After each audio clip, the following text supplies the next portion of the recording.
fuck me, that was chaos.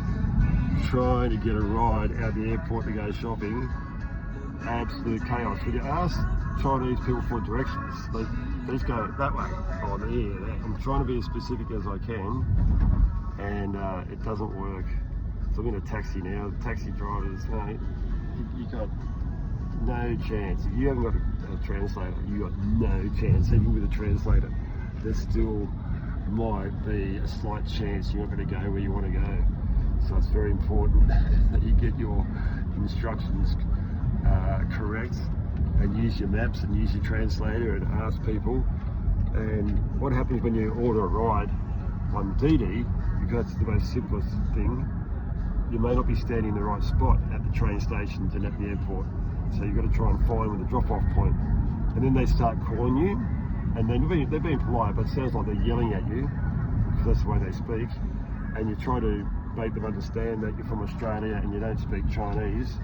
And then I've got the translator translating. That doesn't work. I've got the translator and put it up against the microphone, trying to get some communications going. Mate, it's just chaos. And there's plenty of taxis and stuff around, but when you get into a taxi and you've got your map and you're showing them your map, it's like they don't know exactly where you want to go. And then they ask you questions like, for now I want to go shopping, with a friend of mine who gave me the location for the shopping area, and he just said, you want to go to the railway station? I said, what now, you know? I don't know, I want to go there, I'm going shopping. And he's like, oh, okay. Oh my God, it is chaos, but it's part of travelling in China. It's like it in any country, you know. It is, I get it. But here, it's not really set up for tourism 100% just yet. That's the beauty of it. That's the absolute beauty of it, because every scenario is going to be an adventure. Fucking hell. Anyway, I'm going shopping. My plan was to go shopping on the last day in Guangzhou, because that's where all the good shopping is, with the clothes and what we say, the fake watches, you know. I want to go buy a couple of fake watches for some friends, and I want one myself with a compass on it. So I pull up at the airport trying to get my bearings. Thought I'd been dropped off at the wrong terminal, because it said domestic terminal. This guy cruises up, I go, mate, I'm busy, you know. And then it's like, he was persistent. I want to buy some watches anyway, I'm there.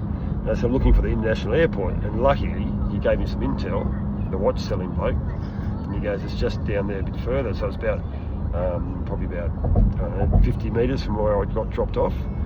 So the beauty, he's giving me some intel. I feel comfortable now. Let's have a look at these watches. He's passed me these watches, and he's going, Dor Xiao Qian, how much? He wanted 600, so that's do your calculation. That's about $100 Australian, or just $120 Australian.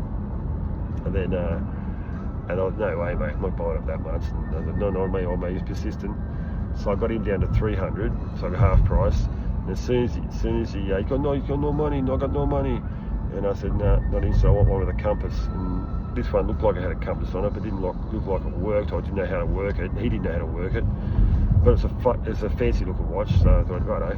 As soon as I bought that one off him, he's selling me another one. He's pulling other ones out of the bag to sell me. So I got two watches. I got two watches for 500. So yeah, about $100 for two fancy looking watches. They probably won't work. That's not the point. I wanted to buy some watches, so I didn't even have to go to the shopping area to deal with the watch sellers there. I just got them at the airport. But I'm going there to have a look at some clothes. Got to buy the daughters some clothes, and we'll see what goes on when I get there. I've got a little bit of money in my account. Oh, I just remembered I didn't get all my cash out of my bag. That's okay, I'll spend it at the airport and buy some alcohol on the way back. Some duty-free Chinese alcohol. They've got these really funky bottles, which are pretty cool. Yeah, so flying out tonight at 9 p.m. I've got about, it's about 1:30 or something. Don't know what time it is here, we'll have a look.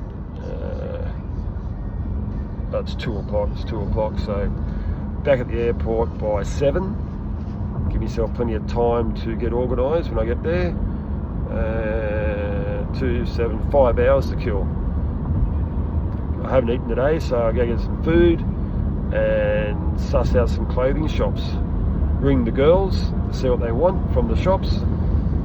One of the daughters put in a special order I'm not going to trudge around bloody Guangzhou looking for a specific thing, so they'll just have to be happy with what I can get them. But yeah, Guangzhou is massive for textiles, massive for clothing, and there's heaps of bargains, so I'll be filling up my backpack to take home.